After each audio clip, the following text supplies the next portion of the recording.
साथियों, मैं education anywhere पे आप सभी का स्वागत करती हूँ। तो आपको बता दूं, आज आपके साथ बहुत ही ज्यादा इंपॉर्टेंट टॉपिक को लेके आऊँ। आपका टॉपिक रहेगा साइंस रिलेटेड। साइंस में आपको बता दूं, विटामिन से हमारे साथ बहुत सारे क्वेश्चन पूछे जाते हैं एग्जाम में। उसका रोग पूछ लेता है, रासायनिक नाम पूछ लेता है, खोज पूछ लेता है। तो विटामिन बहुत ज्यादा इंपॉर्टेंट होता है कि क्या कार्य होता है विटामिन का, किस प्रकार घुलनशील होते हैं, बहुत सारे क्वेश्चन बनते हैं विटामिन से। तो एक ना एक क्वेश्चन जरूर आता है आपके एग्जाम में साइंस का जो क्वेश्चन होता है विटामिन से रिलेटेड। तो आज सारा आपको इसी क्लास में किसके द्वारा नाम प्रतिपादित किया गया था, किस वर्ड्स किया गया था, कौन से किसमें घुलनशील होते हैं, या आपका कौन सा विटामिन का क्या रासायनिक नाम है, सारा क्लियर करवाया जाएगा क्लास में। तो आज स्टार्ट करते हैं विटामिन से। तो विटामिन के बारे में आपको बताना है, जैसे कि मैंने कहा कि विटामिन का नाम किसके द्वारा दिया गया, मतलब विटामिन की खोज किसके द्वारा की गई थी। तो याद रखना, खोज डालनी है आपको। खोज की गई थी फंक के द्वारा। फंक किस वर्ष की गई थी? फंक के द्वारा 1911 में। ठीक है, 1911 में फंक के द्वारा खोज की गई थी। अब अगला आपके लिए इंपॉर्टेंट है, खोज 1911 में की गई थी। साथ ही में आपको बताना है कि इनका कार्य क्या होता है। बहुत बार हमें कंफ्यूजन क्या होता है कि जिसका हमारा कार्बोहाइड्रेट हुआ, वसा हुआ, ये सारे हमें ऊर्जा देते हैं। तो हम सब बहुत बार ये प्रोटीन, वो सारी ऊर्जा में शरीर को ऊर्जा देने के लिए सहायक होते हैं। तो हम इस चीज में कंफ्यूज होते हैं कि विटामिन जो होगा ये भी ऊर्जा देने के लिए होता है। तो सबसे ज्यादा इंपॉर्टेंट पॉइंट ये डाले ना, इनके द्वारा ऊर्जा नहीं दी जाती है। ठीक है, ऊर्जा नहीं देती, यहाँ पे डाले ना, ऊर्जा नहीं देते, नहीं देते। अब याद रखना कार्य क्या होता है। तो याद रखना, शरीर की उपापचय क्रिया में, शरीर की उपापचय क्रिया में सहायक होती है। क्रिया में सहायक, क्रिया में सहायक होते हैं विटामिन। ठीक है, होते हैं। ठीक है, एक बार फिर से रिपीट कर देती हूँ। पूछा क्या गया था, उसके साथ आपका विटामिन ए से स्टार्ट कर दूं। यहाँ पे डालना घुलनशील। घुलनशील किस प्रकार होते हैं? घुलनशील, घुलनशील किस प्रकार होते हैं? तो याद रखना, एक तो आपका हो जाएगा पानी, एक आपका हो जाएगा वसा। तो याद रखना, वसा को आपको किस प्रकार याद करना है। विटामिन कितने होते हैं? कुल विटामिन आपके, जैसे कि आपको बता दूं कि विटामिन घुलनशील कौन कौन से किस्म होते हैं। तो याद रखना, आपका जो विटामिन वसा का हो जाएगा, वसा में हमेशा याद रखना कीड़ा। कीड़ा नाम से आपको याद रखना है, कीड़ा। तो विटामिन के, vitamin E, vitamin D, vitamin A, ये आपके वसा में घुलनशील हो जाएंगे। और पानी में घुलनशील याद रखना आपके बी और सी, बी और सी। एक बार फिर से रिपीट करती हूँ। पहले आपसे पूछा जाएगा एग्जाम में कि खोज किसके द्वारा। अभी हम किसी चीज को स्टार्ट करते हैं तो पहले उसके देखते हैं किसके द्वारा नाम दिया गया था, किसके द्वारा खोज की गई थी, कब खोज की गई थी। तो सबसे ज्यादा इंपॉर्टेंट विटामिन जो है, खोज किसके द्वारा की गई थी? फंक के द्वारा। कब की गई थी? 1911 के अंदर। साथ ही आपको बताना है कि कार्य क्या होता है। तो कार्य इनका जो होता है, जो शरीर की उपापचय क्रिया होती है, तो शरीर की उपापचय क्रिया में सहायक होती है विटामिन। अब आपको बताना है कि घुलनशील किस प्रकार घुलनशील होती है। तो बहुत बार कंफ्यूजन होता है, याद रखना वसा में कीड़ा, कीड़ा से आप याद रख सकते हो। तो के, विटामिन के, विटामिन ई, विटामिन डी और विटामिन ए तो आपके हो जाएंगे वसा में। बच्चे कौन से? दो विटामिन। तो विटामिन ए, बी और सी आपके हो जाएंगे पानी में घुलनशील। ठीक है ना। अब आगे विटामिन ए से स्टार्ट करते हैं। तो साथ के साथ रिपीट करते रहना, दो दो बार आपको रिपीट करवाते रहूंगी। सारे विटामिन के एक साथ आपको रासायनिक नाम, उनके रोग बताती रहूंगी। तो विटामिन ए डालते सबसे पहले, विटामिन ए। ठीक है, विटामिन ए। अब सबसे पहले हमें क्या डालना? रासायनिक नाम। तो रासायनिक नाम, रासायनिक नाम, रासायनिक नाम क्या हो जाएगा? याद रखना, रेटिनॉल। रेटिनॉल, रेटिनॉल रासायनिक नाम हो जाएगा। अब उसके बाद रोग, रोग रतौंधी, रतौंधी, जैसे नाइट ब्लाइंडनेस करके, नाइट ब्लाइंडनेस, ब्लाइंडनेस। ठीक है, रतौंधी रोग क्या होता है? याद रखना, जो गांव की लैंग्वेज होती है, इनकी लोकल लैंग्वेज में हम इसको कह सकते हैं रतौंधी, इनकी रचौंधा बोलते हैं, जिसमें रात में दिखने में आसानी नहीं होती, रात में दिखने में परेशानी होती है। अब आपको बताना स्रोत क्या क्या है इसके। स्रोत तो याद रखना, सबसे ज्यादा गोल्डन राइस, गोल्डन राइस में प्रचुर मात्रा में, प्रचुर मात्रा में पाया जाता है, उपलब्ध, उपलब्ध होता है। अब दूसरा आपको बताना बीटा कैरोटीन। बीटा कैरोटीन जो होता है, जिससे विटामिन ए की सबसे ज्यादा कमी पूरी की जाती है। बीटा कैरोटीन आप जैसे कह सकते हो, गाजर जो होता है, गाजर में आपको सबसे ज्यादा बीटा कैरोटीन पाया जाता है। तो बीटा कैरोटीन के लिए सहायक होते हैं, याद रखना, बीटा कैरोटीन। बीटा कैरोटीन किसके अंदर? आपको बता दूं, गाजर ले सकते हो आप। ठीक है, और साथ साथ याद रखना हरी सब्जियां, सब्जियां, अंडा, दूध, ये सभी आपको हो जाएंगे। ठीक है ना। एक बार फिर से रिपीट करती हूँ। आपको बताना था कि विटामिन ए के बारे में सारी डिटेल बता दी, एक बार फिर से रिपीट करवा देती हूँ, साथ साथ मेरे साथ याद करते रहना कि विटामिन ए सबसे पहले विटामिन ए आता है। तो विटामिन ए के बारे में आपको पता है सबसे पहले रासायनिक नाम इंपोर्टेंट होता है कि भाई इसका दूसरा नाम क्या हो सकता है। तो याद रखो रासायनिक नाम जो होता है रेटिनॉल, रेटिनॉल के नाम से जाने जाते हैं विटामिन ए को। और दूसरा क्या आता है कि रोग, किसकी कमी से कौन सा रोग होता है। तो याद रखना आपका जो रतौंधी रोग होता है, याद रखना रतौंधी रोग, रतौंधी रोग को यूज में याद रखना नाइट ब्लाइंडनेस। नाइट ब्लाइंडनेस का मतलब जान चुके होंगे नाइट से यानी कि रात से रिलेटेड कुछ। तो याद रखना जो विटामिन ए होता है उसकी कमी से रात में दिखना बंद हो जाता है। अब आप कहोगे रात में किसी को नहीं दिखता है, रात में किसको नहीं दिखता है ये तो मुझे पता, बट किसी को बिल्कुल दिखना बंद हो जाता है। ये का रतौंधी, जिसे आपकी गांव की लैंग्वेज में या लोकल लैंग्वेज में रचौंधा बोलते हैं। तो वो रतौंधी रोग होता है जिससे रात में दिखने में प्रॉब्लम आती है, विटामिन ए की कमी से रोग पाया जाता है। अब दूसरा आपको बताना स्रोत, इसके स्रोत क्या क्या हो सकते हैं, यानी किस किस में पाया जाता है प्रचुर मात्रा में। तो सबसे ज्यादा जो गोल्डन राइस, गोल्डन राइस में सबसे प्रचुर मात्रा में पाया जाता है विटामिन ए। उसके बाद दूसरा आपको हो जाएगा बीटा कैरोटीन, जिनमें आपकी फल या सब्जी में बीटा कैरोटीन पाया जाता है। विटामिन ए प्रचुर मात्रा में होता है बीटा कैरोटीन के अंदर। तो बीटा कैरोटीन के एक आप एग्जांपल ले सकते हो गाजर, गाजर के अंदर बीटा कैरोटीन पाया जाता है जो विटामिन ए की कमी पूरी करता है। ठीक है, आगे आप याद रख सकते हो अंडा, अंडा का जो पीला जिसके अंदर वाला भाग होता है ना, उसे बहुत से लोगों को बहुत कम पसंद होता है वो, बट उसमें विटामिन ए सबसे ज्यादा होता है। जो आपके अंडे का अंदर वाला पार्ट होता है पीला कलर का जो होता है, और उसके बाद आपका दूध। ठीक है ना, अब आपको मैंने रिपीट करवा दी एक बार, फिर उसके बाद विटामिन बी पे चलते हैं। विटामिन बी बहुत ज्यादा इंपॉर्टेंट है क्योंकि विटामिन बी के अलग से भाग नहीं हुए, यानी कि उसके अंदर अलग अलग पार्ट है। तो आपको बता दूं विटामिन बी के बारे में। पहले विटामिन बी वन से चलते हैं, उसके बाद सारे आपको रासायनिक नाम बता दी चलूंगी। विटामिन बी, विटामिन बी पहले बी वन लेंगे। तो बी वन याद रखना very very low,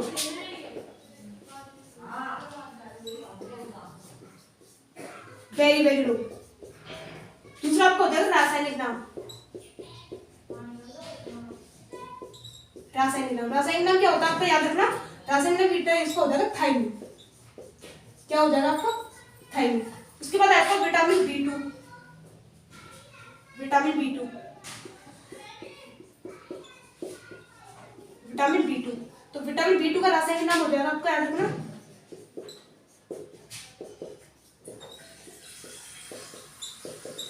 riboflavin, riboflavin. ठीक है, एक बार फिर से अगर आपको दिखते हैं। उसके बाद आएगा आपका vitamin B three, vitamin B three, vitamin B three का रासायनिक नाम आपको हो जाएगा, रासायनिक नाम नियासिन, नियासिन।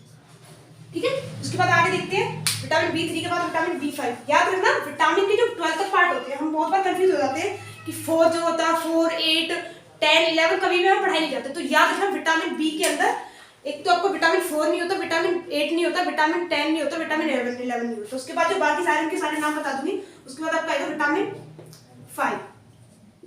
तो vitamin B five, vitamin B five आपको हो जाएगा पेटोथेनिक, पेटोथेनिक।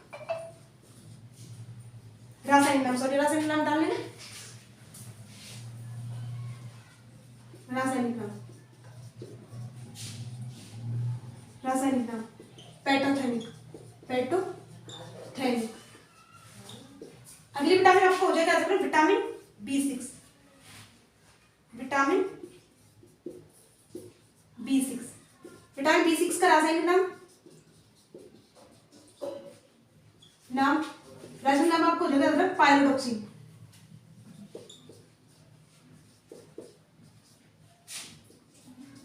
पायरोडॉक्सिन। ठीक है ना, उसके बाद अगला आपको हो जाएगा vitamin B seven, vitamin B seven. तो विटामिन बी सेवन का आपका नाम हो जाएगा बायोटिन, बायोटिन। रासायनिक नाम,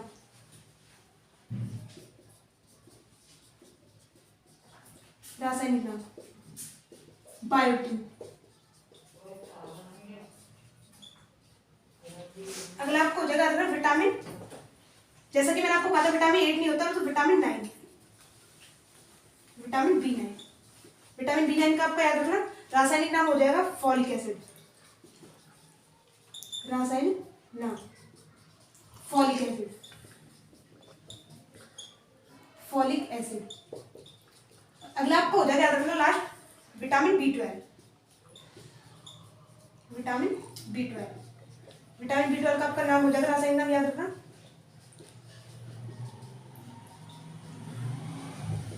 साइनोकोबालिन, साइनोकोबालिन।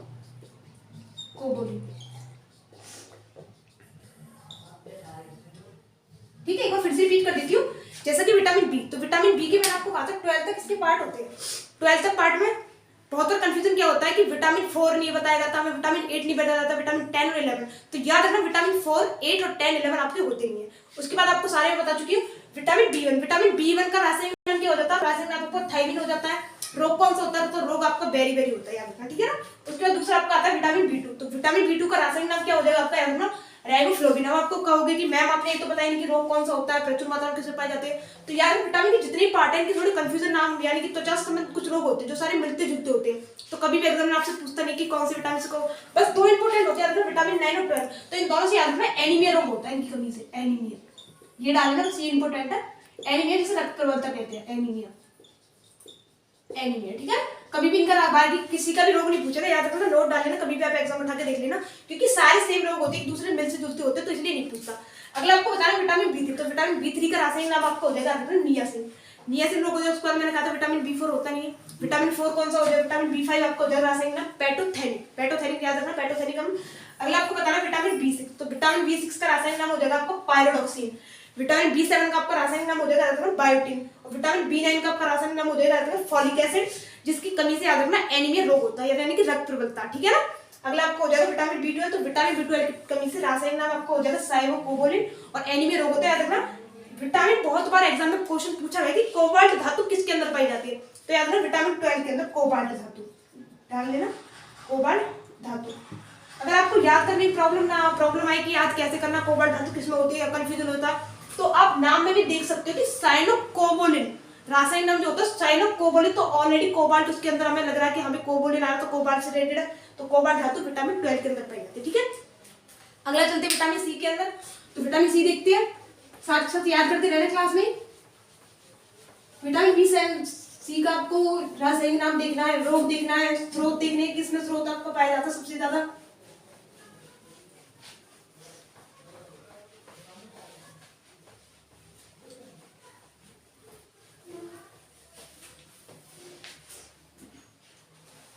अगला आपको हो जाएगा रखना विटामिन सी, विटामिन सी। तो रासायनिक नाम पहले,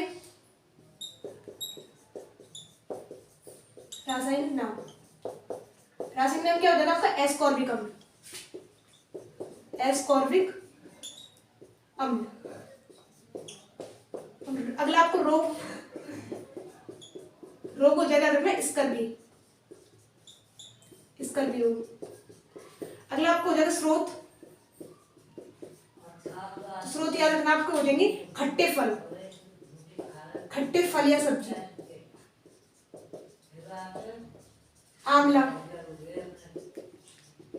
और याद रखना विटामिन सी का ही याद रखना जो रोग होता है, स्कर्वी रोग आपको बता दूं, पहले आपको बताना कि स्कर्वी रोग का आपसे पूछ सकता है लक्षण क्या होते हैं, स्कर्वी रोग क्या होता है। तो याद रखना मसूड़ों से खून आना, मसूड़ों से खून आना, खून आना या फिर सूज जाना, खून आना। और अगला याद रखना, इसी का नाम याद रखना, इसी रोग को नाविक रोग भी कहा जाता है, नाविक रोग।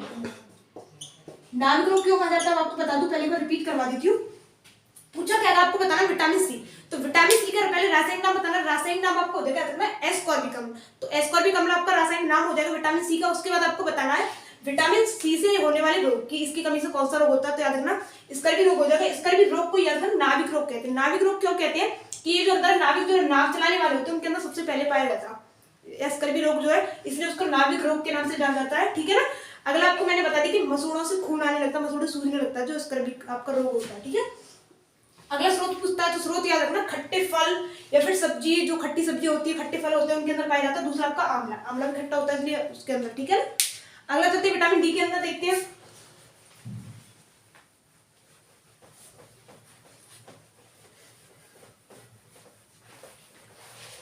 अगला आपको विटामिन डी हो जाएगा, विटामिन डी, विटामिन डी। अब जैसे कि मैंने आपको बताया था रासायनिक नाम पहले, रासायनिक नाम, तो रासायनिक नाम आपको हो जाएगा कैल्सीफेरॉल, कैल्सीफेरॉल, कैल्सीफेरॉल इसका रासायनिक नाम हो जाएगा।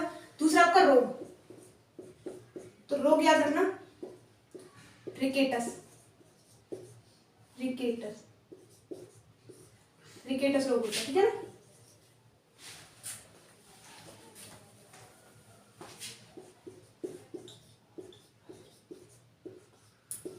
रिकेटस रोग याद रखना बच्चों के अंदर होता है, बच्चों।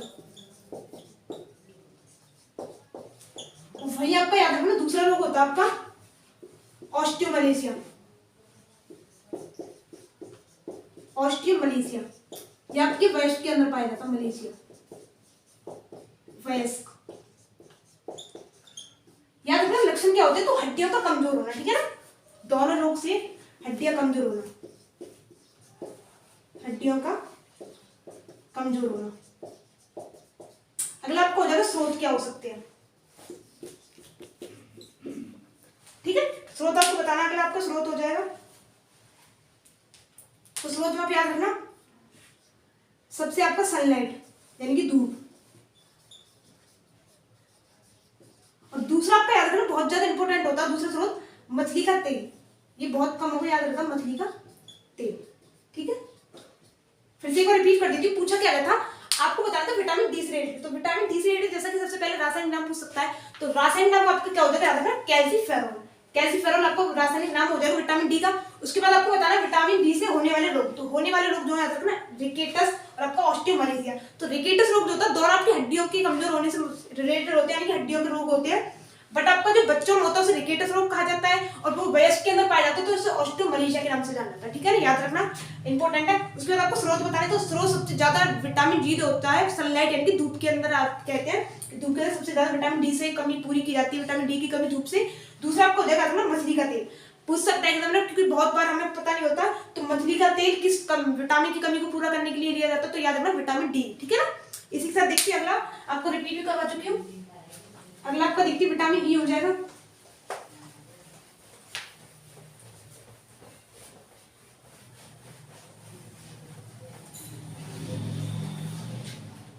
विटामिन ई, ठीक है ना,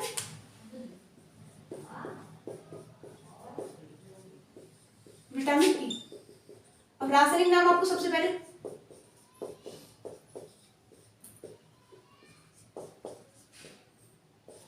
रासायनिक नाम, ठीक है ना, रासायनिक नाम आपका क्या हो जाएगा, टोकोफेरॉल, टोकोफेरॉल रासायनिक नाम। अगला आपको बताना रोग, तो याद रखना जनन क्षमता, जनन क्षमता में, जनन क्षमता में कमी आती है इसकी होने में। अगला आपको हो जाएगा स्रोत, स्रोत, तो स्रोत याद रखना आपके अंकुरित और हरी सब्जियां, हरी सब्जियां। अगला आपको बताना सबसे ज्यादा इंपॉर्टेंट ब्यूटी विटामिन किसे कहते हैं, तो याद रखना ब्यूटी विटामिन के नाम से जानते हैं, ब्यूटी विटामिन, ठीक है। एक बार फिर से रिपीट कर देती हूँ, तो याद रखना विटामिन ई के बारे में पूछेगा, तो विटामिन ई का आपका सबसे पहले रासायनिक नाम पूछेगा, तो रासायनिक नाम आपका क्या हो जाएगा, याद रखना टोकोफेरॉल, तो विटामिन ई का रासायनिक नाम आपका टोकोफेरॉल हो जाएगा। दूसरा आपका विटामिन ई, तो याद रखना विटामिन ई जो होता है वो जनन क्षमता को बढ़ाने में सहायक होता है। अगर विटामिन ई की कमी हो रही है तो याद रखना विटामिन ई की कमी से आपकी जनन क्षमता में कमी आ सकती है, जो आपके बहुत ज्यादा बांझपन जिसे कहते हैं, जनन क्षमता में कमी आना बांझपन कहलाता है, याद रखना। अगला आपको स्रोत पूछ सकता है, तो स्रोत याद रखना अंकुरित, अंकुरित जो आपके जैसे कि बादाम वगैरह होते हैं या फिर आपके सूखे अनाज होते हैं, साबुत अनाज, दाल वगैरह, इन सभी में आपको सबसे ज्यादा प्रचुर मात्रा में पाया जाता है विटामिन ई। दूसरा आपको हो जाएगा याद रखना हरी सब्जियों के अंदर विटामिन ई पाया जाता है, ठीक है ना। अगला आपको बताना है कि ब्यूटी विटामिन के नाम से किसे जानते हैं, तो याद रखना ब्यूटी विटामिन के नाम से विटामिन ई को जाना जाता है। किस प्रकार जाना जाता है, जो आपको विटामिन ई होता है इसका स्रोत पूरा करने से हमारी जो त्वचा उसमें स्किन में आपकी चमक आने लगती है, तो वही आपको विटामिन ब्यूटी विटामिन इसलिए कहा जाता है विटामिन ई को, ठीक है ना। मैंने आपको रिपीट कर चुकी हूँ, रासायनिक नाम आपका टोकोफेरॉल हो जाएगा, रोग आपका जनन क्षमता यानी कि बांझपन की कमी आना हो जाता है, और दूसरा आपको बताना है कि अंकुरित जो आपका हरी सब्जी होता है इनसे आपकी कमी पूरी की जाती है। अगला आपको बताना है कि ब्यूटी विटामिन किसे कहते हैं, तो विटामिन ई का दूसरा नाम ब्यूटी विटामिन, ठीक है ना। इसी के साथ चलते अगले देखते हैं, एक आपका लास्ट बचा हुआ है विटामिन के, ठीक है ना।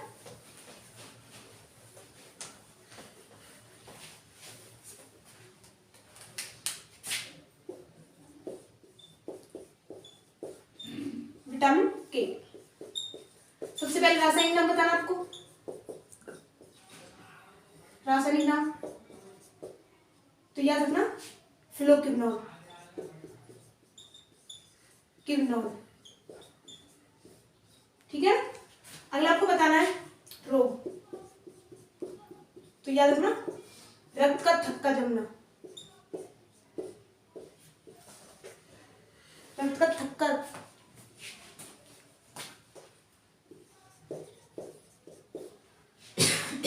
अगला आपका स्रोत, तो स्रोत याद रखना आपका टमाटर या हरी सब्जियां। फिर से रिपीट कर देती हूँ, पूछा क्या गया आपका लास्ट का जो पूछा गया है रक्त, आपका पूछा गया है कि आपको जो विटामिन के है, विटामिन के का सबसे पहले रासायनिक नाम पूछा गया, तो रासायनिक नाम आपको हो जाएगा फ्लोक्विनोन। फिर से रिपीट करना, विटामिन के का रासायनिक नाम आपको फ्लोक्विनोन हो जाएगा। उसके बाद दूसरा इंपॉर्टेंट होता है रोग, तो याद रखना विटामिन के की कमी से अगर रोग हो जाएगा तो रक्त थक्का जमना बंद हो जाता है। विटामिन के जो होता है रक्त का थक्का जमाने में सहायक होता है। और रक्त का थक्का किस प्रकार जमता है, तो आप अगर कहीं भी काट देते हो तो वो जो खून निकलना स्टार्ट हो जाता है वो थोड़ी देर के बाद बंद हो जाता है, अपने खून निकलना यानी कि बंद हो जाता है, तो वही उसका रक्त का थक्का जमना स्टार्ट हो जाता है, जिससे आपका खून वहीं में रुक जाता है। और याद रखना अगर आपके शरीर के अंदर ये अगर आपका रक्त का थक्का जम जाएगा तो बहुत ज्यादा आपकी मृत्यु भी हो सकती है, डेथ हो सकती है, यानी बहुत हानिकारक होता है। क्या होता है अगर कि आपका रक्त का जब थक्का नहीं जमेगा तो आपका रक्त बाकी आपकी किसी पसले में नहीं जा पाएगा, जिससे आपकी मृत्यु हो सकती है। इंपॉर्टेंट आपको इसी के साथ बता दूं, बताया नहीं होगा किसी ने, बट आपको मैं बता रही हूँ कि जो आपके शरीर के अंदर रक्त का थक्का क्यों नहीं जमता, उसका कारण क्या होता है रक्त का थक्का नहीं जमने का, आपको बता दूं हिपेरिन, हिपेरिन के कारण, हिपेरिन के कारण शरीर के अंदर रक्त का थक्का नहीं जमता, रक्त का थक्का नहीं जमता, नहीं जमता, ठीक है। एक बार रिपीट कर देती हूँ, पूछा क्या गया था आपको, जैसे कि मैंने कहा था कि रोग कौन सा होता है, तो रोग याद रखना रक्त का थक्का जमाने में सहायक होता है विटामिन के। अगर याद रखना रक्त का थक्का नहीं जमेगा तो बाहर आपका जो खून है वो लगातार निकलता रहेगा, जिससे आपका बहुत ज्यादा खतरनाक होता है। तो रक्त का थक्का जमाने में सहायक होता है। अगर विटामिन के की कमी हो जाए तो रक्त का थक्का जमना बंद हो जाएगा। दूसरा इंपॉर्टेंट ये कि शरीर के अंदर हमारा रक्त का थक्का क्यों नहीं जमता है, तो रक्त का थक्का जम जाएगा, बाकी सब पसलियों में खून नहीं जा पाएगा, जिससे आपकी डेथ हो सकती है, मृत्यु हो सकती है, तो हानिकारक हो सकता है। पूछ सकता है कि विटामिन आपका जो अंदर रक्त का थक्का क्यों नहीं जमता, उसका कारण क्या होता है, याद रखना हिपेरिन आपका जो इंपॉर्टेंट होता है, हिपेरिन आपका रक्त का थक्का नहीं जमने देता शरीर के अंदर, ठीक है ना।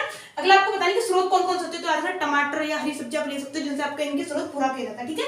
एक बार फिर रिपीट करवा देती हूँ, रासायनिक नाम आपका क्या हो जाएगा फ्लोक्विनोन। रोग कौन सा होता है विटामिन के की कमी से, तो याद रखना विटामिन के की कमी से आपका रक्त का थक्का नहीं जमता। तो ये रक्त का थक्का आपको मैंने बता चुकी हूँ, जैसे कि कहीं पे कट जाता है तो आपका खून जो निकलता है, ब्लड थोड़ी देर बंद हो जाता है निकलना, जो आपका रक्त का थक्का जमता है उसके कारण। अंदर थक्का क्यों नहीं जमता, तो याद रखना हिपेरिन के कारण शरीर के अंदर कभी रक्त का थक्का नहीं जमता। शरीर के अंदर अगर रक्त का थक्का जम जाएगा तो आपकी डेथ हो सकती है, खून आपकी जो पसली बाकी में नहीं जा पाएगा, ठीक है ना। साथ साथ मैं आपको बता दूं कि स्रोत क्या हो जाएंगे, तो टमाटर और हरी सब्जियां, ठीक है। तो विटामिन जितने भी थे आपको मैंने सारे क्लियर करवाने की कोशिश की है। विटामिन जो बी के पार्ट थे वो बहुत कम करवाते हैं, मैंने आपको सारे पढ़ाने की कोशिश की। तो आपको ऐसी कोई भी आपका इंपॉर्टेंट टॉपिक जानने के लिए ज्यादा से ज्यादा एजुकेशन को लाइक, सब्सक्राइब और शेयर कीजिए। धन्यवाद।